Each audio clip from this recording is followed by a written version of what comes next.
Hi guys, thanks for tuning in to another video on ForgottenWeapons.com. I'm Ian McCollum and I'm here today at the Morphy Auction Company up in Pennsylvania taking a look at a US Navy pattern 1808 pistol that is in their upcoming extraordinary firearms auction. This was manufactured by a guy named Simeon North, who was born in 1765 and would become really the first main pistol smith supplying the United States military. His first contract for handguns was written up in 1799, and then that actually, there followed a gap before he got another contract, but it would come in 1808, and then he would provide pistols for many years after that. So the 1808 contract here is specifically for the US Navy, and it is the first contracted pistol purchased by the US Navy.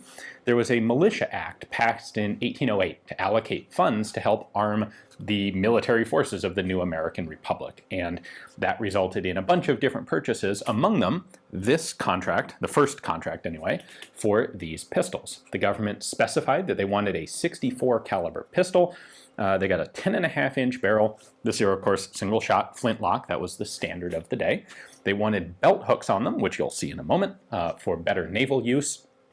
They paid $11.75 per pair, and they ordered 1,000 pairs in June of 1808. Now, this would be followed by a second contract in December of 1810 for a further 500 pairs. The price went up on those, probably because the quantity was a little bit smaller. That second contract, they paid $12 per pair for a total production of 3,000 of these. So let's take a closer look at it. Unlike North's previous gun, this has a full-length wood stock on it and a wooden ramrod.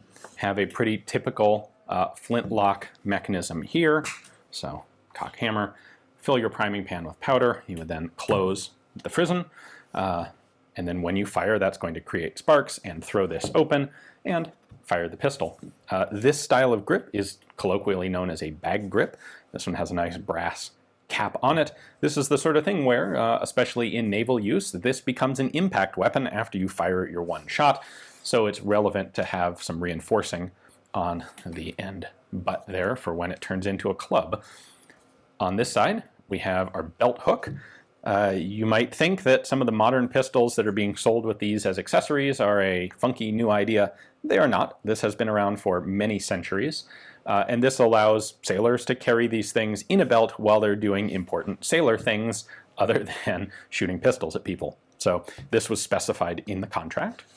The bore was specified at 64 caliber. The guns as they exist tend to be a little bit larger. This one, by my bore gauge, came out at 65 or maybe 66 caliber, and I've seen some people reference them as 67. However, these did not have interchangeable parts, so there wasn't a whole lot of time spent making sure that any given part could swap between any other particular pistol. The first pistol that North did that would have interchangeable parts specified in its contract was his 1813 contract for handguns.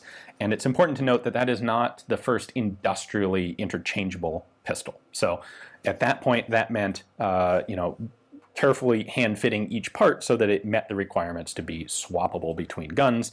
It did not mean that he was at that point able to have a production line of all interchangeable parts coming off. Anyway, getting away from myself for a little bit here. The markings on this: S. North, Simeon North, Berlin, Connecticut, and an American eagle over the letters, or over the words, U.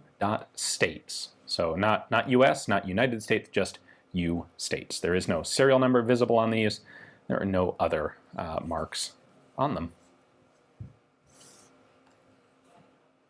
There are also no sights on them. This is strictly a point and shoot sort of affair. Finding this gun in its original configuration, all flintlock, is pretty cool. A lot of these, as with so many other military flintlocks that ultimately were sold as surplus into the civilian market, a lot of them were at one point or another converted to percussion cap use to be a little more modern, a little easier and more reliable to use. So pretty cool to find this one as it was originally made. If you're interested in the first and previous pistol that Simeon North made for the government, that's the 1799 pattern. I have a video on that, which I will link at the end of this video. And if you're interested in these guns in general, I will say, first off, definitely check Morphy's catalog. They have a bunch of other Marshall flintlock pistols that you may find interesting. And I will continue to do a periodic series on American flintlock Marshall pistols. I think I'm going to do these chronologically as I find them. So keep an eye out for those. Thanks for watching.